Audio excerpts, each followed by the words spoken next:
سيئات أعمالنا من يهده الله فلا مضل له ومن يضلله فلا هادي له وأشهد أن لا إله إلا الله وحده لا شريك له وأشهد أن محمدًا عبده ورسوله أما بعد فأعوذ بالله من الشيطان الرجيم بسم الله الرحمن الرحيم يا أيها الذين آمنوا كتب عليكم الصيام كما كتب على الذين من قبلكم لعلكم تتقون وقال النبي صلى الله عليه وسلم من صام رمضان إيمانا واحتسابا غفر له ما تقدم من ذنبه وقال النبي صلى الله عليه وسلم من لم يدع قول الزور والعمل به فليس لله حاجة أن يدع طعامه وشرابه وقال النبي صلى الله عليه وسلم كل عمل ابن آدم له إلا الصيام فإنه لي وأنا أجزي به وقال النبي صلى الله عليه وسلم لخلوف فم الصائم أطيب عند الله من ريح المسك صدق اللہ العظیم۔ میرے انتہائی واجب الاحترام قابل صد احترام بھائیوں، دوستوں اور بزرگوں، رمضان المبارک کا بابرکت اور باسعادت مہینہ چل رہا ہے۔ یہ وہ مہینہ ہے کہ جس میں اللہ رب العزت نے قرآن کریم کو نازل فرمایا ہے۔ شہر رمضان الذی انزل فیہ القرآن، کہ رمضان وہ بابرکت مہینہ ہے کہ جس میں اللہ تعالیٰ نے اپنی مقدس کتاب قرآن کریم کو نازل فرمایا۔ یہی وہ بابرکت مہینہ ہے کہ جس کا آپ صلی اللہ علیہ وسلم کو بڑا انتظار رہتا تھا، اور جب آپ رجب کا چاند دیکھتے تو دعا فرماتے اللہم بارک لنا فی رجب و شعبان و بلغنا رمضان، یا اللہ رجب کے اور شعبان کے چاند میں برکتیں عطا فرما اور ہمیں رمضان تک پہنچا۔ تو یہ بابرکت مہینہ ہے۔ اس مہینے کی سب سے اہم عبادت تو روزہ رکھنا ہے کہ قرآن کریم نے روزہ رکھنے کو فرض قرار دیا۔ یا ایہا الذین آمنوا کتب علیکم الصیام کما کتب علی الذین من قبلکم لعلکم تتقون، اے ایمان والو تم پہ رمضان کے روزے فرض کر دیے گئے ہیں جیسا کہ تم سے پہلے لوگوں پہ فرض کیے گئے، تاکہ تم لوگ پرہیزگار بن جاؤ، گناہوں سے بچنے والے بن جاؤ۔ اور پھر شریعت نے روزوں کے بڑے فضائل بیان فرمائے۔ نبی اکرم صلی اللہ علیہ وسلم نے ارشاد فرمایا من صام رمضان ایمانا واحتسابا غفر له ما تقدم من ذنبه، جس نے رمضان المبارک کے روزے رکھے ایمان کی حالت میں اجر و ثواب کو شمار کرتے ہوئے اللہ کی رضا کے لیے، تو اللہ تعالیٰ اس کے گزشتہ گناہوں کو معاف فرما دے گا۔ یعنی رمضان کے روزوں سے انسان کے گزشتہ گناہ معاف ہو جاتے ہیں۔ نبی اکرم صلی اللہ علیہ وسلم نے ارشاد فرمایا کہ اللہ تبارک و تعالی نے جنت میں بہت سے دروازے رکھے، ان دروازوں میں ایک دروازے کا نام ہے باب الریان، اور اس دروازے سے وہی لوگ داخل ہوں گے جو دنیا میں روزہ رکھنے والے تھے۔ ریان کا معنی سیراب کرنے والا، تو اللہ تعالیٰ اس دروازے سے ان ایمان والوں کو داخل کرے گا اور جنت کی نہروں سے اللہ تعالیٰ انہیں سیراب فرمائے گا۔ نبی اکرم صلی اللہ علیہ وسلم نے روزے کی بڑی فضیلت بیان فرمائی۔ اللہ تبارک و تعالیٰ ارشاد فرماتے ہیں کہ ابن آدم کا ہر عمل وہ اس کے لیے ہے سوائے روزے کے، کہ روزہ میرے لیے ہے اور میں ہی اس کا بدلہ دوں گا۔ کل عمل ابن آدم لہ الا الصیام فإنہ لی وأنا اجزی بہ، ابن آدم کا ہر عمل اس کے لیے ہے سوائے روزے کے کہ وہ میرے لیے رکھتا ہے اور میں ہی اس کا بدلہ دوں گا۔ شعب الایمان کی روایت ہے کہ روزہ اور قرآن یہ دو ایسی عبادات ہیں جو اللہ کے سامنے بندے کی سفارش کریں گی۔ روزہ کہے گا کہ اے اللہ، میں نے اس بندے کو کھانے پینے سے، خواہشات سے روکا، تو میری سفارش کو اپنے حق میں قبول فرما۔ اللہ تعالیٰ روزے کی سفارش قبول فرمائیں گے۔ اسی طرح قرآن کریم کہے گا کہ میں نے اس بندے کو راتوں کو سونے سے روکا اور یہ تلاوت کرتا رہا، قیام اللیل کرتا رہا، دن کو قرآن پڑھتا رہا، تو اللہ تعالیٰ قرآن کی سفارش بھی اپنی بارگاہ میں قبول فرمائیں گے۔ معلوم ہوا یہ دو عبادات بڑی اہم ہیں، اس لیے انسان ان دونوں کا اہتمام کرے، اور روزوں کا بھی اور قرآن کریم کی تلاوت کا بھی۔ آپ صلی اللہ علیہ وسلم سے پوچھا گیا، سنن نسائی کی روایت ہے، ای العمل افضل، کون سا عمل سب سے افضل ہے؟ آپ صلی اللہ علیہ وسلم نے فرمایا، روزہ سب سے افضل ہے۔ الصیام فإنہ لا عدل لہ، اس لیے کہ روزے کے برابر کوئی عمل نہیں ہے۔ جب کوئی انسان ایک روزہ رکھتا ہے، حدیث میں آتا ہے اللہ تعالیٰ اس کے اور جہنم کے درمیان اتنی دوری پیدا کر دیتا ہے جس طرح کہ آسمان اور زمین کے درمیان ہے۔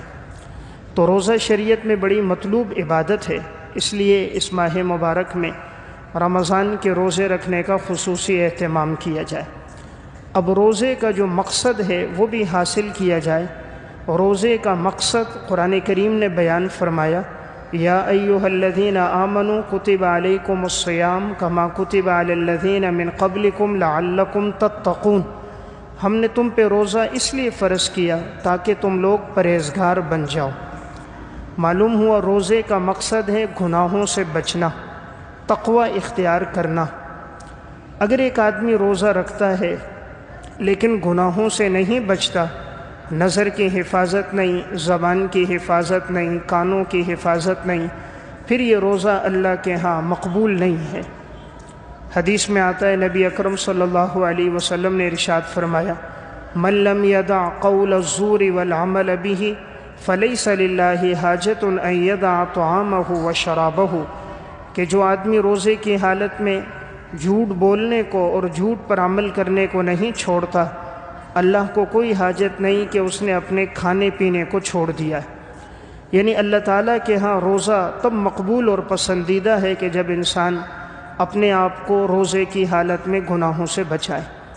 اب ایک آدمی عبادت تو کر رہا ہے، روزہ بھی رکھتا ہے، تراویح بھی پڑھتا ہے، قیام اللیل بھی کرتا ہے، قرآن کی تلاوت بھی ہے، لیکن گناہوں سے نہیں بچتا، نظر کی حفاظت نہیں، ادھر تراویح پڑھ کے گھر گیا، 4 گھنٹے 3 گھنٹے موبائل چلاتا رہا، سارا وقت انٹرنیٹ اور فیس بک پہ گزر گیا، یہاں سے نکلا اور بد نظری ہو گئی، کانوں کو گانا سننے میں لگا دیا، زبان کو بے حیائی کی گفتگو میں، بیہودہ گفتگو میں، لایانی گفتگو میں لگا دیا، تو انسان نے جو عبادت سے تقویت حاصل کی ہوتی ہے وہ ضائع ہو جاتی ہے۔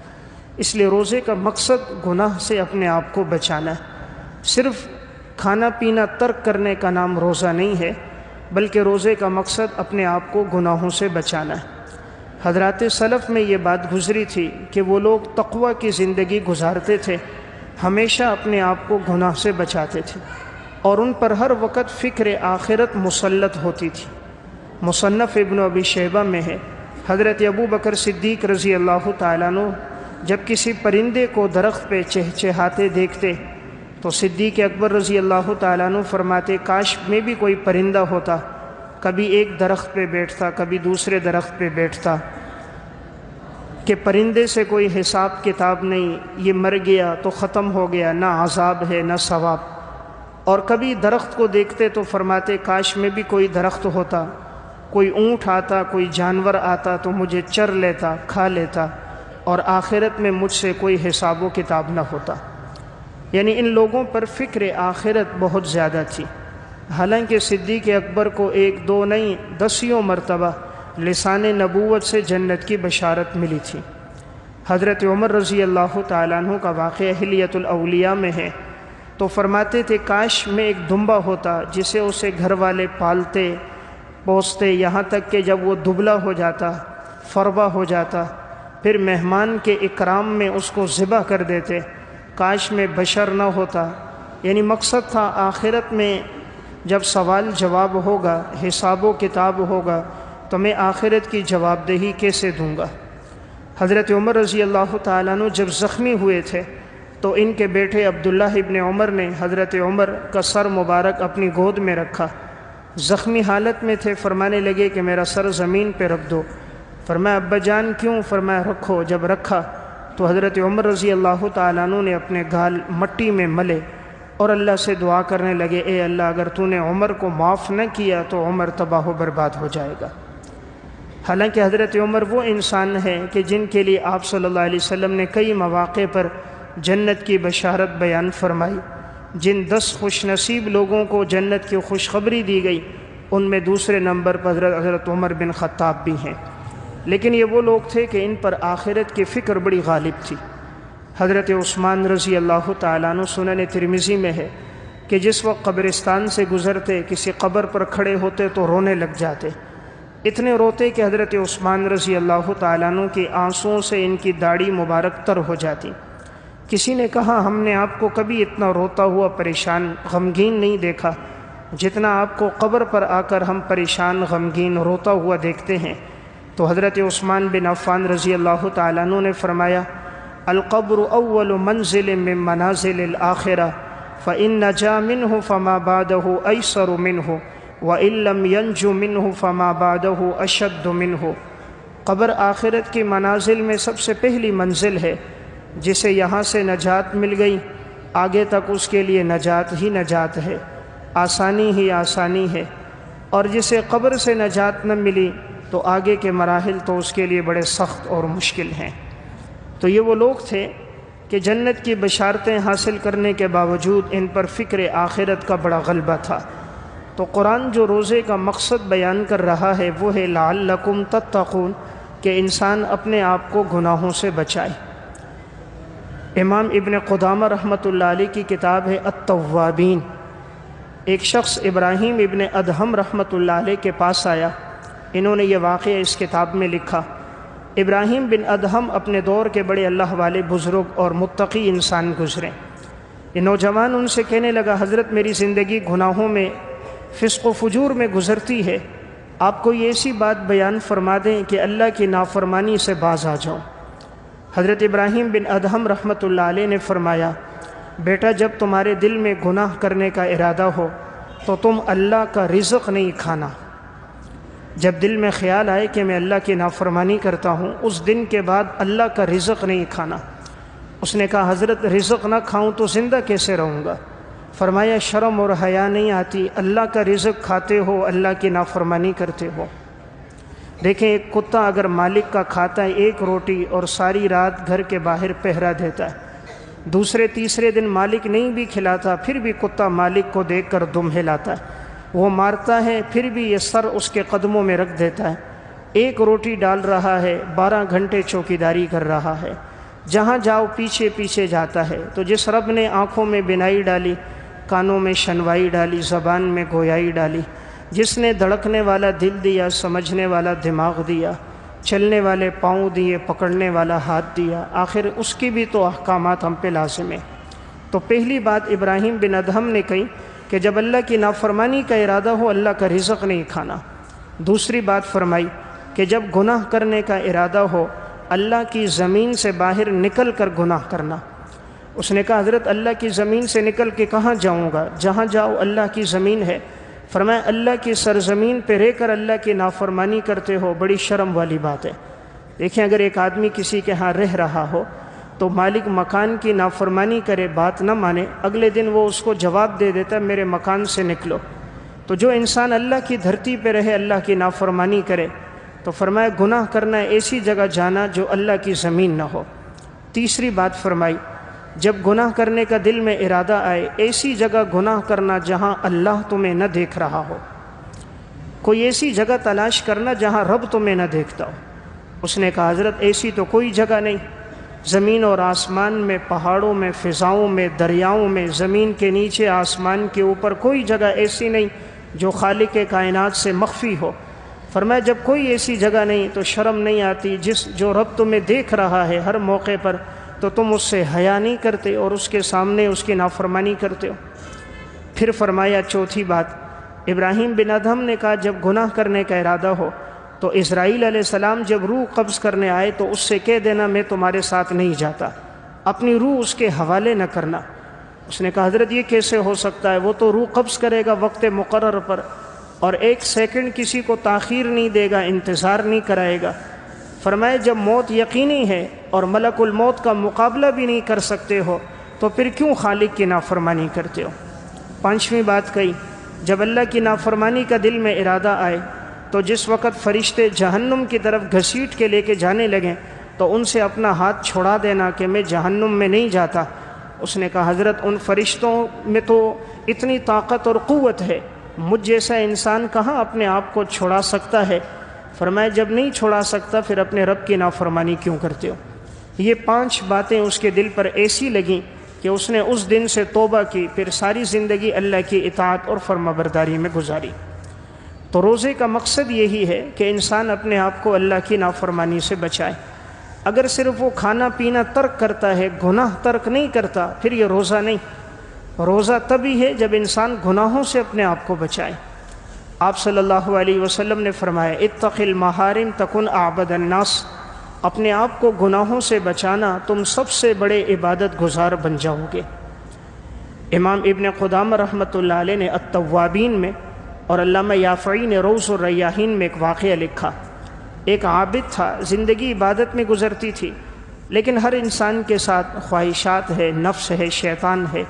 تو ایک دفعہ اس کے دل میں بھی خیال آیا، اس دور کی ایک حسین اور جمیل عورت تھی، حسن و جمال میں اس کا کوئی ثانی نہیں تھا، اور جو بھی معاذ اللہ اس کے پاس جاتا تو 100 دینار وہ اس سے لیتی تھی ایک شب کی۔ اس کے دل میں آیا، اس نے بھی محنت مزدوری کی اور 100 دینار جمع کر دیے، اور جیسے ہی اس کے قریب گیا جانے لگا تو فوراً ہی دل میں یہ خیال آیا، اور قرآن کریم کی اس آیت کی طرف توجہ ہوگی وَلِمَنْ خَافَ مَقَامَ رَبِّهِ جَنَّتَانِ، جو اپنے رب کے سامنے کھڑے ہونے سے ڈرے گا اللہ نے اس کے لیے 2 جنتوں کا وعدہ کیا ہے۔ اور قرآن کی آیت اس کے سامنے تھی وَأَمَّا مَنْ خَافَ مَقَامَ رَبِّهِ وَنَهَى النَّفْسَ عَنِ الْهَوَىٰ، جو شخص اپنے آپ کو خواہشات سے بچائے گا فَإِنَّ الْجَنَّةَ هِيَ الْمَأْوَىٰ، یقیناً جنت اس کا ٹھکانہ ہوگا۔ بس یہ آیات ذہن میں آئی، اس نے وہی دینار چھوڑے نکلنے لگا۔ اس نے کہا بھئی تو کہاں جا رہا ہے؟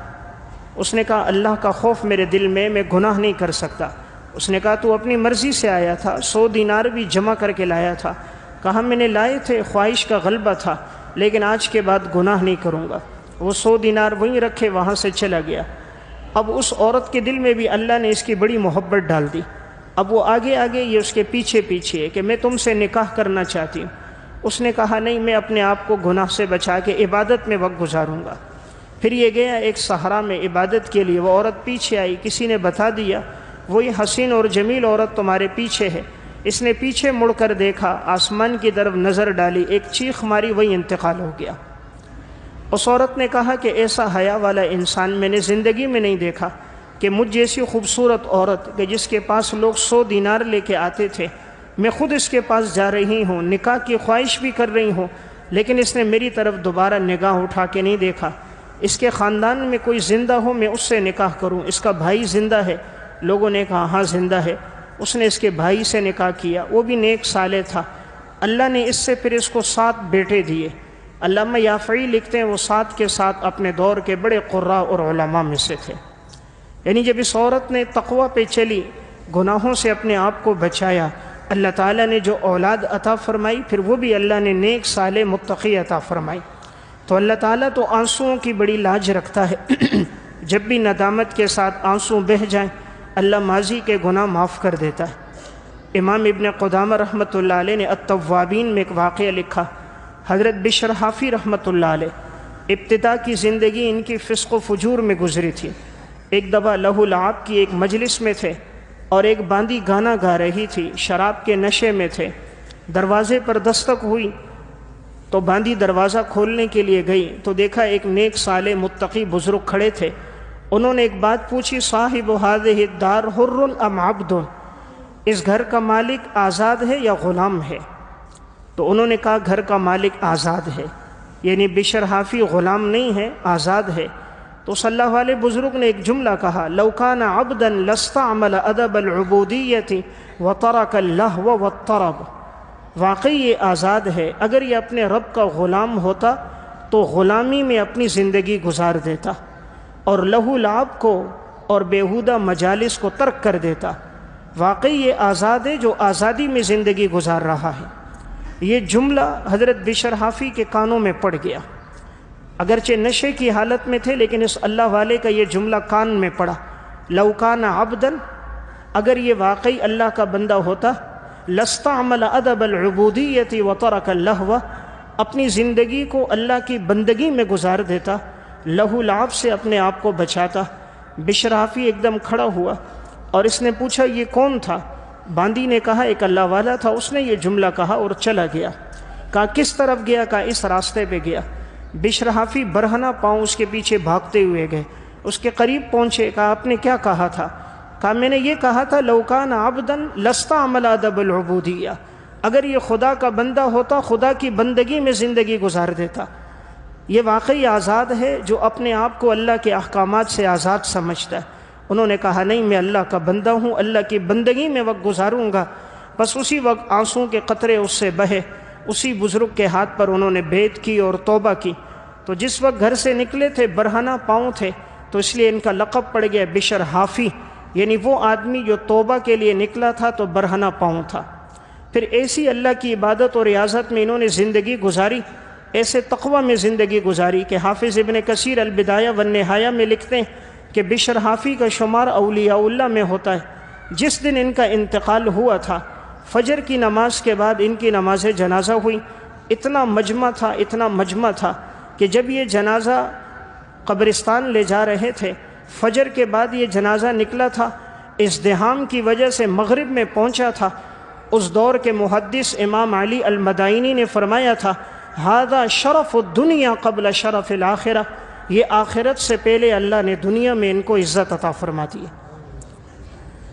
اللہ تعالیٰ آنسوؤں کی بڑی لاج رکھتا ہے، اور جب انسان اللہ کے خوف سے گناہ کو چھوڑ دیتا ہے، رب العالمین بڑا قدردان ہے، پھر ایسی عزت دیتا ہے کہ اس کی مثال کوئی نہیں ملتی۔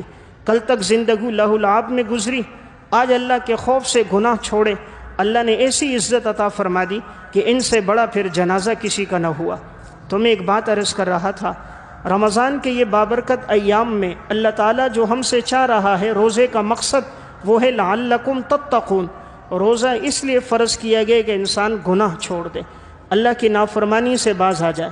روزہ ہے لیکن نظر کی حفاظت نہیں، 3 سے 4 گھنٹے موبائل میں گزر رہے ہیں۔ روزہ ہے گانا سن رہا ہے، روزہ ہے زبان پہ لایانی بیہودہ باتیں ہیں، تو پھر اس روزے کا فائدہ نہیں۔ حضرات سلف کی زندگی گزرتی تھی، روزہ رکھتے تھے، حقیقی معنوں میں روزہ تھا۔ علامہ ابن قدامہ رحمہ اللہ نے التوابین میں ایک واقعہ لکھا۔ حضرت عبداللہ بن مسعود رضی اللہ تعالیٰ عنہ ایک جگہ سے گزر رہے تھے، زازان کندی بانسری بجا رہا تھا اور گانا گا رہا تھا۔ زازان کی آواز بڑی خوبصورت تھی، جس وقت یہ گانا گاتا تھا اور بانسری بجاتا تھا لوگ جمع ہو جاتے تھے۔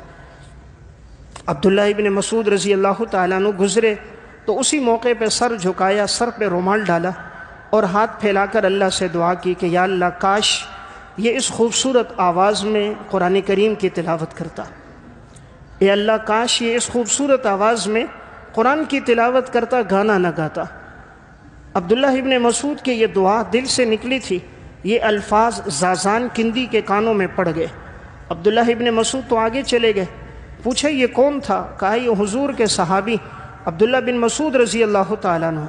فوراً دوڑتا ہوا پیچھے گیا، حضرت آپ نے کیا فرمایا؟ کہا میں نے کہا اللہ نے تجھے بڑی خوبصورت آواز دی ہے، کاش تو اس آواز کا حق ادا کرتا اور اللہ کے کلام کو اس آواز میں پڑھتا۔ تو یہ بات کا اس کے دل پر اتنا اثر ہوا، جب بھی کوئی حق بات ہوتی ہے وہ ضرور اثر کرتی ہے، اور جب بھی کوئی دعا دل سے نکلتی ہے وہ ضرور اثر کرتی ہے۔ یہاں صحابی رسول کی دعا تھی، وہ اس کے دل پر لگی، توبہ کی، پھر اتنے بڑے اپنے دور کے بزرگ اور محدث بنے ہیں کہ آج بھی روایتوں کی سندوں میں زازان کندی کا تذکرہ ملتا ہے۔ پھر انہوں نے اپنی باقی زندگی جو گزاری قرآن کی تلاوت میں گزاری، اپنے دور کے بہت بڑے قاری اور مقری بنے۔ تو میں عرض کر رہا تھا رمضان المبارک کا یہ بابرکت مہینہ ہم سے تقاضا اس بات کا کرتا ہے کہ انسان اپنی زندگی اللہ کی اطاعت میں، فرما برداری میں گزار دے۔ رب العالمین بڑی قدر کرتا ہے ایسے بندے کی کہ جو گناہ کو چھوڑ کر اطاعت میں لگتا ہے اللہ کی خصوصی رحمت ایسے آدمی پہ ہوتی ہے۔ امام غزالی رحمۃ اللہ علیہ نے احیاء علوم الدین میں ایک واقعہ لکھا۔ ایک شخص ایک عورت پہ عاشق ہو گیا۔ امام غزالی لکھتے ہیں یہ اس کے پیچھے پیچھے جا رہا تھا۔ اس عورت نے پیچھے مڑ کر جو اس کو دیکھا تو اس سے کہا کہ میرے پیچھے مت آؤ، تم جہاں کہیں بھی ہو یاد رکھو اللہ تمہیں دیکھ رہا ہے، اور اللہ نے اس کام سے منع کیا۔ حلال راستہ اختیار کرو نکاح کا، حرام راستے سے اپنے آپ کو بچاؤ، اور اللہ سے رائی کے دانے کے برابر بھی کوئی چیز پوشیدہ نہیں۔ لا یعزب عنہ مثقال ذرہ، رائی کے دانے کے برابر بھی کوئی بات اللہ سے پوشیدہ نہیں۔ اس نے جب یہ بات سنی تو فوراً باز آ گیا، اسی وقت توبہ کر دی کہ آج کے بعد اللہ کی نافرمانی نہیں کروں گا۔ اب یہ جنگل سے گزر رہا ہے۔ امام غزالی احیاء علوم الدین میں لکھتے ہیں گرمی بہت زیادہ تھی، دھوپ بہت تھی، حرارت اور تپش بہت زیادہ تھی۔ تو اس دور کا ایک بزرگ وہاں سے گزرنے لگا تو یہ اس کے قریب گئے، اس سے کہا کہ آپ دیکھ رہے ہو گرمی بہت ہے، آپ دعا کرو کہ اللہ کوئی غیبی پانی کا انتظام کر دے اور کوئی بادل ہمارے اوپر سایہ کر دے، اس لیے کہ منزل بہت دور ہے اور سارا سفر یہ صحرا اور جنگل کا ہے۔ اس نے کہا بھئی تم دعا کرو، کہا میں تو گناہگار ہوں، تم دعا کرو۔ اب اس بزرگ نے دعا کی، اس شخص نے آمین کہی، اللہ نے دعا قبول فرمائی، ایک بادل کو مقرر کر دیا، وہ اس پہ سایہ کرنے لگا۔ یہ دونوں بادل کے سائے میں چل رہے ہیں اور اللہ نے پانی کا بھی غیبی انتظام کر دیا۔ چلتے چلتے اب جہاں سے دونوں کے راستے الگ ہو رہے تھے کہ اس بزرگ کا راستہ الگ ہونا تھا اور اس شخص کا راستہ الگ ہونا تھا، جب یہ الگ الگ راستوں پہ جانے لگے تو اب وہ بادل اس پہ سایہ کرنے لگا کہ وہ جو نوجوان تھا، اور اس بزرگ سے وہ بادل ہٹ گیا۔ تو اس نے اس سے کہا تو کہہ رہا تھا میں بڑا گناہگار آدمی ہوں، بادل تو تیرے اوپر سایہ کر رہا ہے، تو دوسرے سمت میں چلا، بادل تیرے ساتھ جا رہا ہے۔ اس نے آگے سے روتے ہوئے کہا گناہگار بہت ہوں، زندگی گناہ میں گزری، آج ہی توبہ کی ہے۔ گناہ کے ارادے سے گھر سے نکلا تھا اور ایک عورت کے پیچھے گناہ کے ارادے سے گیا تھا۔ اس نے مجھے جو 2 نصیحتیں کی میں باز آیا اور میں اللہ کے سامنے رویا کہ آج کے بعد نافرمانی نہیں کروں گا۔ کہا اللہ کتنا قدردان ہے، آج توبہ کی ہے، اللہ نے بادل کا سایہ بھی مقرر کر دیا، پانی کا انتظام بھی کر دیا۔ تو رب العالمین بڑا قدردان ہے، وہ شاکر ہے کہ وہ دیکھتا ہے جب میرا بندہ پلٹ کر آتا ہے تو اللہ تعالیٰ اس کے آنسوؤں کی بڑی لاج رکھتا ہے۔ زندگی کا تو کوئی علم نہیں، کتنے تھے جو گزشتہ سال ہمارے ساتھ رمضان میں موجود تھے، اس سال موجود نہیں، معلوم نہیں آئندہ سال کون موجود ہو کون موجود نہ ہو۔ تو بابرکت ہے وہ شخص اور خوش نصیب ہے جو رمضان میں اپنی مغفرت کروا دے۔ المستدرک علی الصحیحین کی روایت ہے، نبی اکرم صلی اللہ علیہ وسلم مسجد میں آئے، ایک سیڑھی پہ قدم رکھا فرمایا آمین، دوسری سیڑھی پہ قدم رکھا فرمایا آمین، تیسری سیڑھی پہ قدم رکھا فرمایا آمین۔ صحابہ اکرام نے پوچھا یا رسول اللہ آج آپ نے خلاف عادت ہر سیڑھی پہ قدم رکھ کے آمین فرمایا۔ آپ صلی اللہ علیہ وسلم نے فرمایا جب میں نے پہلی سیڑھی پہ قدم رکھا تو جبرائیل امین نے فرمایا وہ شخص تباہ و برباد ہو جائے کہ رمضان المبارک کا مہینہ آئے اور وہ اپنی مغفرت نہ کروا سکے۔ تو آپ صلی اللہ علیہ وسلم نے فرمایا آمین۔ فرمایا جب میں نے دوسری سیڑھی پہ قدم رکھا جبرائیل علیہ السلام نے فرمایا وہ شخص تباہ و برباد ہو جائے جس کے سامنے آپ کا تذکرہ ہو اور وہ آپ پر درود شریف نہ پڑھے۔ تو میں نے کہا آمین۔ اور جب میں نے تیسری سیڑھی پہ قدم رکھا جبرائیل علیہ السلام نے فرمایا وہ شخص تباہ و برباد ہو جائے جس کے والدین میں سے دونوں یا کوئی ایک بڑھاپے کو پہنچ جائیں اور وہ ان کی خدمت کر کے جنت میں نہ جائے۔ تو میں نے کہا آمین۔ تو بد دعا دینے والے فرشتوں کے سردار جبرائیل علیہ السلام اور اس بد دعا پر آمین کہنے والے انبیاء کے سردار امام الانبیاء سرکار دو عالم تاجدار مدینہ جناب رسول اللہ صلی اللہ علیہ وسلم، تو اس کی قبولیت میں تو کوئی شک ہی نہیں ہے۔ تو پہلی بات اس میں یہی بات فرمائی گئی کہ رمضان کا مہینہ آئے اور وہ اپنی مغفرت نہ کروا سکے تو بڑے نادان ہیں جو اس موسم میں بھی روزہ نہیں رکھتے۔ بڑا ہی ٹھنڈا موسم ہے، بآسانی آدمی رکھ سکتا ہے، لیکن کتنے ہیں بدبخت جو اس میں نہ روزہ رکھتے ہیں، نہ فرض نمازوں کا اہتمام ہے، نہ نوافل کا، نہ تسبیحات کا، نہ تلاوت کا۔ حضرات سلف میں ایسے لوگ گزرے کہ جنہوں نے اپنی ساری زندگی اللہ تعالیٰ کی اطاعت میں فرما برداری میں گزار دی۔ اگر ان سے نافرمانی بھی ہوئی انہوں نے توبہ کی تو اللہ نے ان کے آنسوؤں کی لاج رکھی۔ امام غزالی رحمہ اللہ نے مکاشفۃ القلوب میں ایک واقعہ لکھا۔ حضرت عمر رضی اللہ تعالیٰ عنہ کا دور تھا، ایک نوجوان کی زندگی شراب میں گزر گئی، ہر وقت شراب پیتا تھا۔ ایک دفعہ شراب کی بوتل اس کے پاس تھی اور بغل میں رکھی ہوئی تھی، اوپر اس نے چادر ڈالی ہوئی تھی، گلی سے گزر رہا تھا، اچانک سامنے سے حضرت عمر رضی اللہ تعالیٰ عنہ آ گئے۔ اب نوجوان نے دیکھا کہ امیر المومنین آئے ہیں، اور اگر ان کو پتہ چل گیا کہ میں شراب پیتا ہوں پھر تو میری خیر نہیں ہے، تو اس نے اسی موقع پر اللہ کی طرف رجوع کیا اور رونے لگ گیا، یا اللہ میں نے زندگی شراب میں گزاری، آج کے بعد شراب نہیں پیوں گا۔ اے اللہ تو نے آج تک میرے اوپر پردہ ڈالا، تو ستار ہے، مولا کلیم حضرت عمر بن خطاب کے سامنے بھی میرے اوپر پردہ ڈال دے کہ وہ تو مجھے نیک سمجھتا ہے، اچھا سمجھتا ہے، اگر آج انہوں نے میری بغل میں شراب کی بوتل دیکھی تو میری جو حیثیت اور عزت ان کی نگاہوں میں وہ گر جائے گی۔ حضرت عمر جب اس کے قریب آئے تو پوچھے یہ کیا رکھا ہے؟ انہوں نے کہا حضرت یہ سرکہ ہے۔ کہا نکالو۔ حضرت عمر نے اسے بوتل لی، کھولا تو واقعی وہ سرکہ تھا، تو دوبارہ بوتل بند کر کے اس کو دے دی۔ اب یہ شخص حضرت عمر کے سامنے رونے لگا، کہا اللہ کتنا قدردان ہے، ساری زندگی شراب میں گزار دی، آج بھی شراب پینے کے لیے نکلا تھا، شراب کی بوتل اپنی بغل میں رکھی تھی، لیکن ابھی میں نے توبہ کی، یا اللہ تو میری عزت رکھ۔ وہ اللہ کتنا قدردان ہے، اس نے شراب کو سرکے میں بدل دیا۔ وہ تو ہر چیز پر قادر ہے۔ رب العالمین انسان کی طلب کو دیکھتا ہے، انسان کے آنسوؤں کو دیکھتا ہے، انسان کے قصد اور ارادے کو دیکھتا ہے۔ تو میں عرض کر رہا ہوں بابرکت باسعادت مہینہ ہے، کوئی ایسا نہیں انسان جو معصوم ہو، ہر آدمی سے گناہ سرزد ہوتے ہیں۔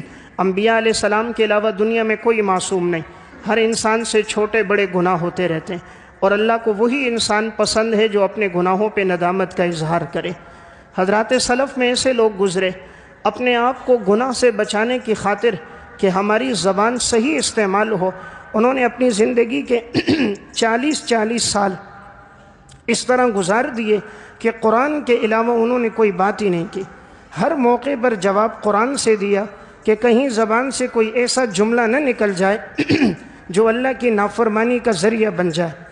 عربی کی ایک کتاب ہے المستطرف فی کل فن مستظرف، اور علامہ نواب صدیق حسن خان کی ابجد العلوم، دونوں میں ایک واقعہ لکھا ہے۔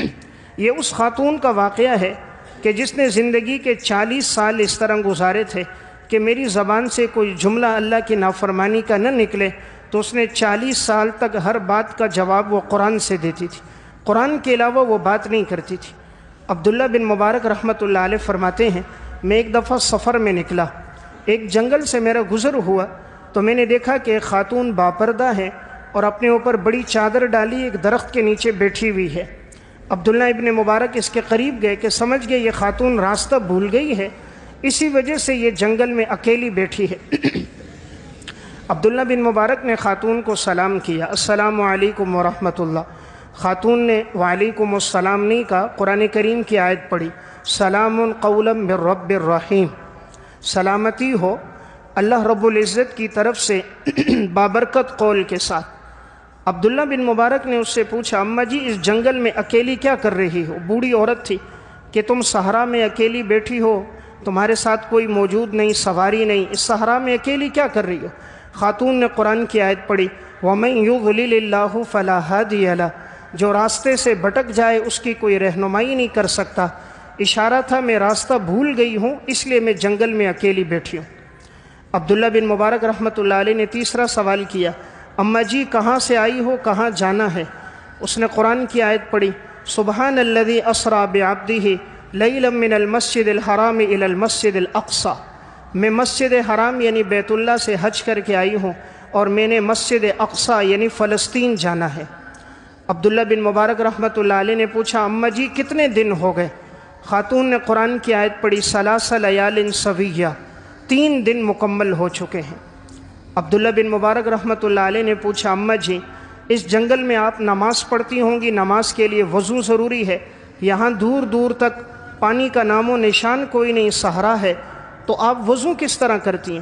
خاتون نے قرآن کی آیت پڑھی فَلَمْ تَجِدُوا مَاءً فَتَيَمَّمُوا صَعِيدًا طَيِّبًا، اگر تمہیں پانی نہ ملے تو تم پاکیزہ مٹی سے تیمم کر لیا کرو، تو کہا میں تیمم کر کے نماز پڑھتی ہوں۔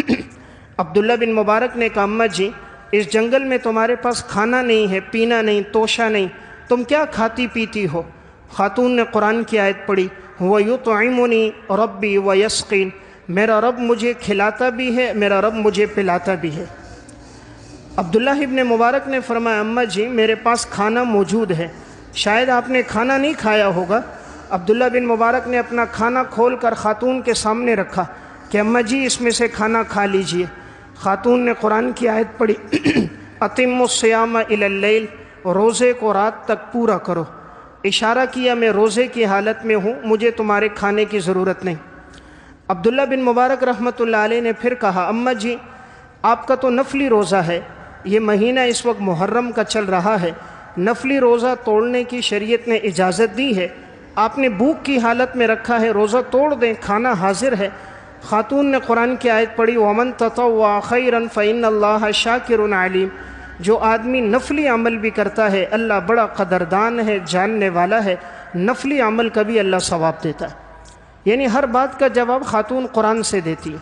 پھر عبداللہ بن مبارک رحمہ اللہ نے اس خاتون سے کہا کہ اماں جی میرے پاس یہ کھانا ہے، آپ چاہیں تو اس کو لے لو، روزہ بعد میں رکھ لو، توڑ دو۔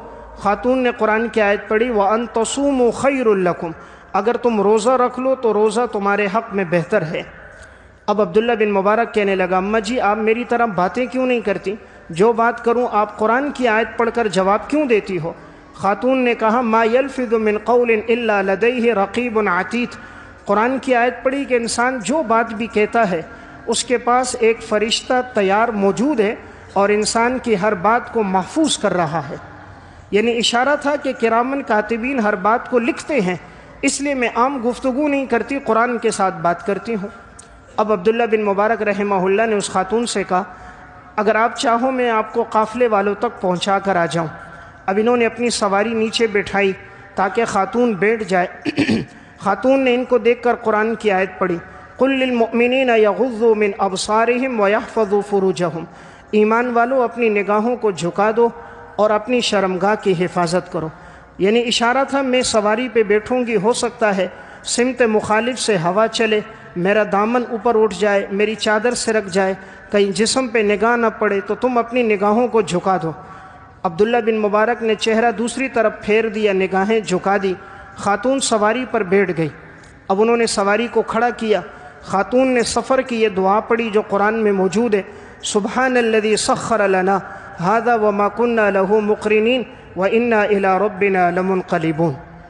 اب جب سواری اوپر ہوئی، عبداللہ بن مبارک نے لگام پکڑی، سواری کو لے کے چلنے لگے، تو سواری چونکہ اونٹنی کی تیز رفتار تھی تو سواری ایک دم دوڑتے ہوئے جانے لگی۔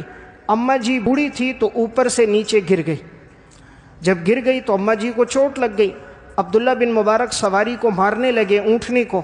خاتون نے قرآن کی آیت پڑھی، وما اصابکم من مصیبت فبما کسبت ایدیکم، انسان کو جو مصیبت پہنچتی ہے اس کے اعمال کی وجہ سے پہنچتی ہے۔ یعنی یہ کوئی میری زندگی کا گناہ ہوگا جو مجھے مصیبت پہنچی ہے، اس اونٹنی کا کوئی قصور نہیں، اس کو مت مارو۔ عبداللہ بن مبارک کہتے میں نے کہا اماں جی اب میں اس اونٹنی کے پاؤں باندھ دیتا ہوں تاکہ آپ تسلی سے بیٹھ جاؤ۔ خاتون نے قرآن کی آیت پڑھی، فَفَهَّمْنَاهَا سُلَيْمَانَ، اللہ نے سلیمان کو بڑی سمجھ عطا کی ہے، یعنی تم نے بڑی سمجھ کی بات کی۔ فرماتے میں نے پاؤں باندھے اور یہ خاتون تسلی سے اس سواری کے اوپر بیٹھ گئی۔ اب عبداللہ بن مبارک کہتے ہیں میں نے نکیل پکڑی اور میں تیزی سے آگے جا رہا ہوں، تیز تیز چلتا ہوا جا رہا ہوں۔